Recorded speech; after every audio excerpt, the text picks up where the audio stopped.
ദുരന്തബാധിതർക്കായുള്ള ബൂത്തിൽ കള്ളവോട്ട്. നബീസ അബൂബക്കർ എന്നയാളുടെ വോട്ടാണ് മറ്റൊരാൾ മാറി ചെയ്തത്.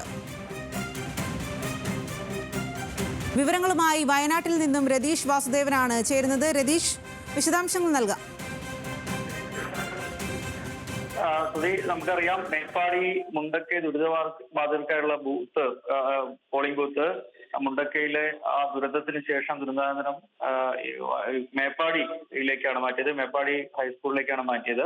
168 നമ്പർ ബൂത്ത്. ചൂരൽമലയിലെ 2 ബൂത്തുകൾ അവിടെ തന്നെ നിലനിർത്തിയിരുന്നു. ഈ ബൂത്തിൽ മേപ്പാടിയിൽ വാടക വീട്ടിൽ താമസിക്കുന്ന നസീമ അബൂബക്കർ എന്നയാളുടെ വോട്ടാണ് മറ്റൊരാൾ മാറി ചെയ്തതായി മനസ്സിലായത്.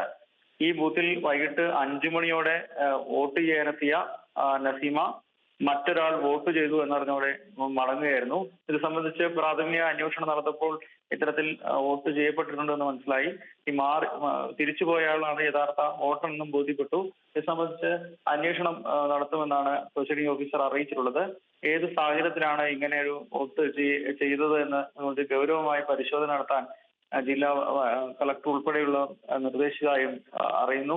എന്തായാലും ഇത്തരത്തിൽ വോട്ട് മാറി ചെയ്തു എന്നുള്ളതും മറ്റൊരാൾ മാറി ചെയ്തു എന്നത് വ്യക്തമായതോടെ സംബന്ധിച്ച അന്വേഷണത്തിന് ജില്ലാ കളക്ടർ ഉൾപ്പെടെ ഉത്തരവിട്ടിട്ടുണ്ട്. ശരി രതീഷ്.